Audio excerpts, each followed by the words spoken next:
A couple weeks ago, my grandfather, Fred Bay, passed away due to COVID. And for this week's Wrangle, I want to go over some of the life lessons that he left behind in this big old packet right here. This is titled, What I Have Learned in Life by Frederick Russell Bay. Now, I'm not going to go over everything in here, but I picked out some highlights that I think you guys might enjoy.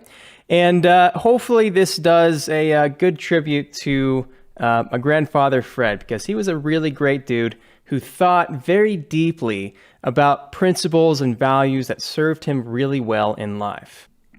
In this video's description, you'll also find a link to a particular interview. I don't want to be censored by mentioning what that's all about. But essentially put, if you or anyone you know is sick from this disease and you're looking for answers that might actually offer you some help, then it's really worth checking out this particular interview. Had I seen this before, maybe like 3 or 4 weeks ago, when he was in the hospital, it could have potentially saved his life. I say potentially, I'm not a doctor, who knows, but the fact is that the level of censorship around this issue and the degree of corporate greed, I believe, has caused my grandfather to be a casualty of other people's ill values and ill intent.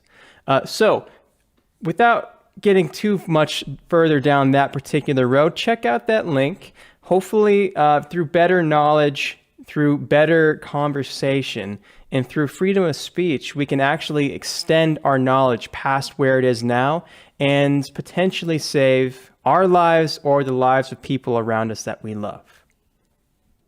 Life lesson number 1, stand for something. Make sure that your positions are well-founded and that you can perform a persuasive argument. Avoid being a middle-of-the-roader, because being in the middle of the road is going to cause you to be run over. And so what he means by being a middle-of-the-roader is he means that if you are somebody who is passive, who does not think through the arguments and doesn't have the spine to actually stick by what you believe, then not only are other people going to run over you, but you're going to be somebody who's impossible to respect, authentically respect, because you don't respect yourself. So it's just to say that it's better to stand for something than to be indecisive. Preserving that self-respect is more important than whatever issue is happening at the time. And this applies to just about any situation where you're working with other people. If, let's say, you're working at a company, you need to be able to stand by your opinions even when people disagree with you. And even if you're wrong about those opinions, if you do your due diligence in preparation and you do your diligence in being sure that you can become capable in what you're talking about, then it's only a matter of time before that becomes recognized. And even if you're wrong, you're still at least respectable for not being passive. If you ever want to be a leader, then you have to do things that are abrasive, things that are not popular. And this is another thing that he talks about in this packet as well, because if you go for the people that are just popular, if you just try to blend in, then everything will stay the same. Nothing will change. If you want things to change for the better, if you want to stand for things that are better, then you need to stand for something. Along with this argument, you also need to be open to others' opinions and be able to respectfully agree when you're proven wrong. It's not just to say that you should dig your heels and be stubborn about things even if you're wrong. It's just to say that you don't want to be passive. And also, along with this, you want to avoid being a groupie. In other words, somebody who is captive to whatever the group wants. There's a lot of people who would like to blend into the groups they're in. There's a lot of people who would like to not take responsibility for their own opinions. And that's exactly what's going to happen. If you are a groupie, then you're somebody who's going to become captive to the lowest elements in the group, to the lowest level of sophistication that the group is possible of. And it also restricts you from having to use your own intelligence because you need to refer to rank and order instead. So I would also like to add to this, if you're part of a bad group or bad company, a bad whatever it is, that's when you're forced into that groupie role and you're never going to reach your full potential so long as your identity becomes that of the group instead of your own. Life lesson number 2, always have dreams. When you cease to dream, you will die. And death is not just a physical thing. Death can exist as a spiritual one as well, and that is why we should never cease to dream. The moment that you do so, you lose the momentum that brings you forward into the rhythm that life is meant to exist within. And so, if we think about life as more of a never-ending movement, a never-ending rhythm of some sort, then we also can learn something about happiness. And one thing that Fred talks about here, which is true, is that happiness is not one of timing, but it is preserving and renewing the passion and intensity of your zest for life at any age. So going back to that analogy of life is this continuous movement. In other words, it's not the destination. Yes, we do set goals. Yes, we want to arrive at specific locations. But happiness is not just reaching a goal.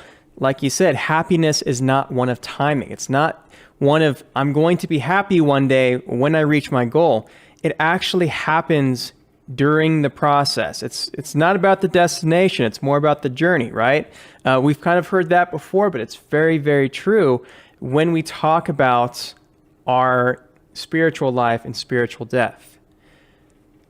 So, in addition to that, we spend our lives searching for these things, for searching for our goals, for moving forward, only to find ourselves back to where we started, creating new goals, moving towards new directions. And it's so important that you're always moving towards something, because the minute that you don't, the minute that you become stagnant, will be the minute that you die. Life lesson number 3 has to do with fear. And so to understand fear, you have to understand that it exists in 2 separate things. So one thing he says here is that fear of real danger is one thing. Fear of imagined danger is another. So the fear of failure, the fear to act, the fear of loss, the fear of a job or not getting a job, the fear from the media, the fear that other people tell you that you need to have, these are all things that oftentimes are not actually real threats to our life. These are imagined fears. And one thing fear will do to you is it will cause you to freeze up. Fear can freeze you in action and produce results that equal little or nothing towards attaining your higher pursuits. If fear does motivate, it can only do so for a short time, and it doesn't offer a sustainable progress of any sort. So as an example, let's say that you have a boss who tries to motivate you with fear. You have a boss that tries to throw the fear of unemployment in your face, or whatever it is that you naturally fear. And they're trying to use that as a tool for convincing you to work harder, to work longer hours, to do whatever it is they want you to do. One thing that you can gain from this insight is that if it does actually work and it does motivate you to do whatever it is, it can only do so for a short period of time. True success cannot exist if you have imagined fear freezing up your momentum. And so you just have to recognize, and getting over those fears is a very difficult thing to do, but you have to recognize what fear is and what it's doing to you to even start going down the road of overcoming whatever those fears are. So if the danger is not real, the fear is useless. And oftentimes we imagine what fear ought to be. Life lesson number 4.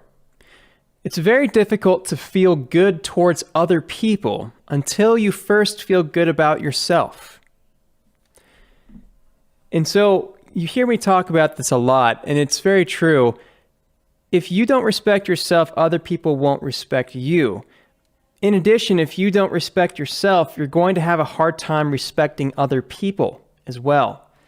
Because we're all selfish. We all tend to like ourselves, or at least try to like ourselves, so that it's easier to live with ourselves. And if you can't even do that, then how are you going to like other people who are probably different than you, who are, people that you don't understand as well as you think you understand yourself? In other words, if you're somebody who can't feel good about yourself, you're not going to feel good about other people. Deep down, you might develop cynicism. And so this actually has more of an impact than meets the eye at first, because think about this for a second. If you're somebody who has bad health and you don't feel good about yourself, maybe deep down you have these insecurities, like your body doesn't feel good, you don't treat it right, you're not getting enough sleep, you're not eating well, that you are not reaching anywhere close to your full potential. If you're somebody that's in that situation, then the effects of it doesn't just stop with you. It affects everyone else around you, right? Because if you don't feel good about yourself, you won't feel good about others. If you don't feel good about others, then you won't treat them with respect. Then you won't be the best kind of person you could be to those other people. And it's just, again, a result of you not feeling good about yourself. So take responsibility for your health. Take responsibility for whatever it is to improve your own self-image. Okay? I think being self-deprivating has more consequences than just hurting you. It hurts other people around you as well. Along with this whole idea, always look for the good in people and realize that sometimes you won't find it. It's very, very possible to look for the good in somebody and try to bring that out, especially if they're kids. I think that's what you have to do with kids if you want them to turn into decent people, right? It's kind of amazing because if you, let's say, tell a kid that they're annoying, that they're a pain in the ass, and you're just trying to maybe express your frustration towards them and attack them, and some parents do that, right? Then guess what that kid's going to become? He's going to be a pain in the ass. He's going to manifest what you project onto him or her, right? And the same thing happens with adults. We're less sensitive than kids, right? Because we've defined ourselves better, but it is absolutely possible to look for the good in somebody and to bring that out and to highlight their best attributes and to allow that to improve their life, improve your life. And it's something that you really ought to be conscious about because that'll serve you really well in life. And not just you, it'll serve other people as well. But again, to get to that higher level, you have to start with being able to respect yourself and feel good about yourself before you can do that for other people. And finally, life lesson number 5. This is about time.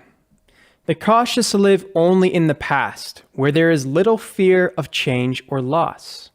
The lazy live only in the present, taking in life as they are only victims of some greater scheme.